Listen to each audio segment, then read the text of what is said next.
Well, good morning, good afternoon, and good evening. This is Dana Scranton, and welcome to 8 Minute Wisdom. Well, this is the next episode in our series on my overview, summary, if you will, of Tony Robbins and Dean Grazioli and their presentation of The Game Has Changed. And in previous episode, I basically told you what that meant. That's the knowledge economy, the knowledge market and the increased demand for what that market offers. Okay, now I'm going to go into one of the core philosophies that Tony teaches, state story strategy, and it was taught in this webinar as well. Essentially, state story strategy is the order, the ideal order in which you proceed to create your business. But oftentimes people put strategy before the other two. So let me give you an example. Let's say that you decide that you've had enough, working for somebody else is a drag, and it's time to move on and create your own deal, your own gig. So you sit down and you say, okay, I need a strategy, I need a plan. That's pretty common. That's what most people do. So they develop the strategy, they develop the plan, they dive in, they invest whatever it is they're going to put into that business. And somewhere along the line, and usually it's not too far down the line, they run into a wall. All of a sudden, they're not sure this is what they really want to do, and they're not sure their plan is worth a darn. Well, that's part of the learning curve. But what, what Tony teaches in the state story strategy triad is this.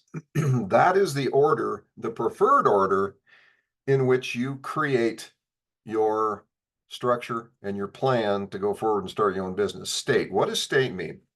State is basically your personal state, and it is oftentimes equated with mindset, your emotional state, your state of mind.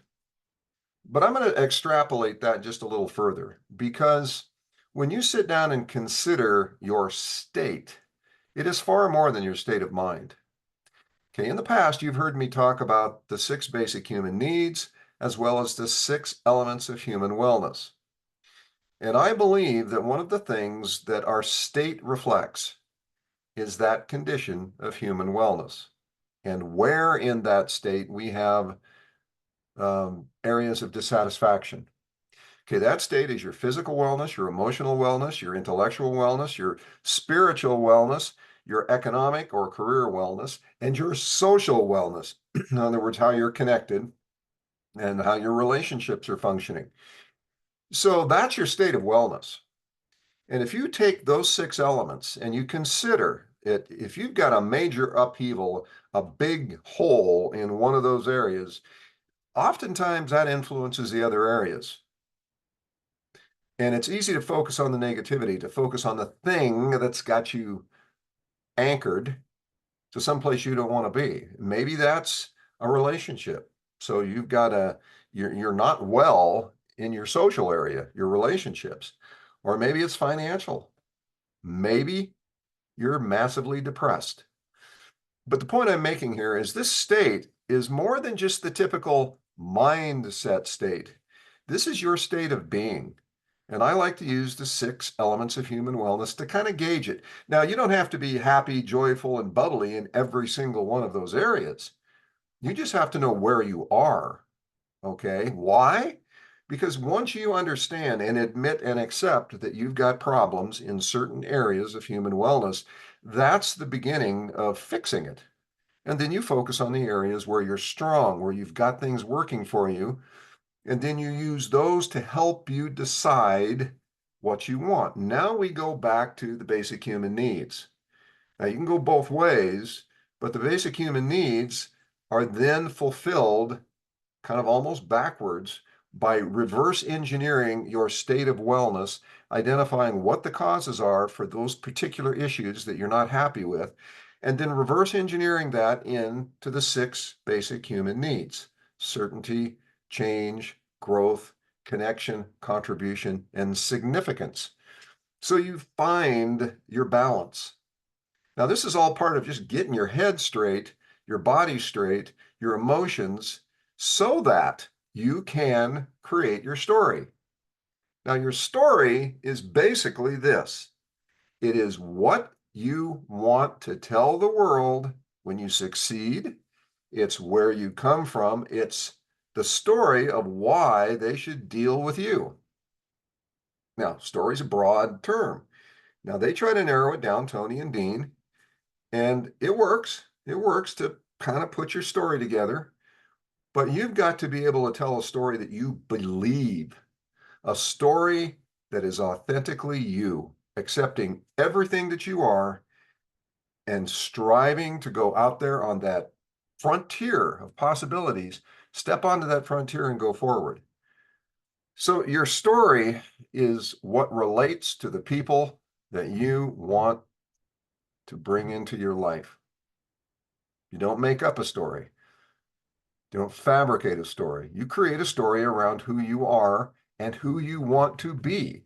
Because look, if you really want to look at this, the who you want to be needs to be in your mind right now today, as if you have achieved becoming that person. That becomes part of your story.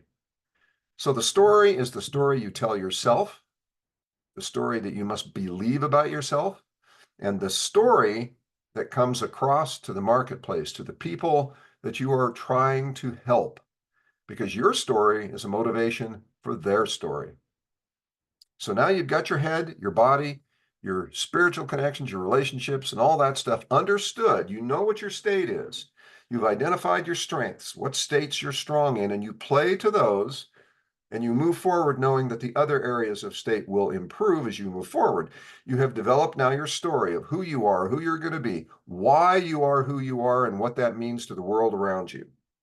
The story you're going to tell about how you have overcome the obstacles of life and are willing to help others do the same. Story. Strategy. Well, strategy is now where you get into the mechanics. And there's different ways of looking at strategy. And I like to look at it in two ways, objectives and means. Now, objectives are the strategic things. This is, well, in order for me to achieve that which I want, which is reflected in my story, who I want to be, the kind of life I want to lead, I have to take certain steps. I have to know what it is that I want. That comes from your story. And what are the means by which I can achieve that? What objectives do I have to stepwise accomplish to get what I want? What do I have to do to make those objectives happen? That's the means, okay? So these are the three areas that Tony and Dean outline as essential in order for you to move forward and achieve what you want. State, story, strategy. Don't jump into strategy before you've got your head on straight, your emotions, and you understand where you are in the overall scheme of things. Then you move into your story, understand what you want, why you want it, who you want to become, who you are right now, the journey that led you to where you are right now, okay? And the journey you want to create to be able to tell that story when you get there. And then the strategy, the objectives and the means, the goals, if you will, that you have to achieve, and then the mechanisms that go into that. So that's basically the state, story, strategy approach. And then we're going to get into the follow-on to that, which is answering the questions. Okay, there are a series of questions, and oddly enough, they are in threes most of the time. And answering those questions helps bring clarity to these questions, state, story, strategy. Okay, so we'll go into that in the upcoming episode. So that's kind of where we are now. What they're doing is they're trying to entice you to join them in their program. And the program ultimately ends up being $997 one time. All right, I didn't note if they had any payment plans, but that's what they're asking. Some people it's going to work for, some people it isn't, but that's up to you. And you'll look out there. They're probably going to be teaching this again. I'm sure they're running this on a periodic basis. But Tony Robbins and Dean Graziosi, they're a couple of pretty high energy guys. I've got Tony's stuff from way back in the 80s, and I've got a few of Dean's books, and I've read them, and there's some practical wisdom in there. But here's the deal. All of this is absolutely meaningless unless you do something with it. So that's part of the reason I'm bringing this to you, is to give you my take on it. And, we'll get into more depth as we move forward. So I hope you enjoyed and got something out of what I've just shared with you. And stay tuned for notes number 3.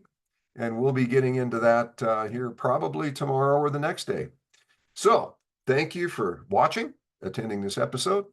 And we'll see you out there on the frontier of possibilities. And of course, in that next episode. Take care.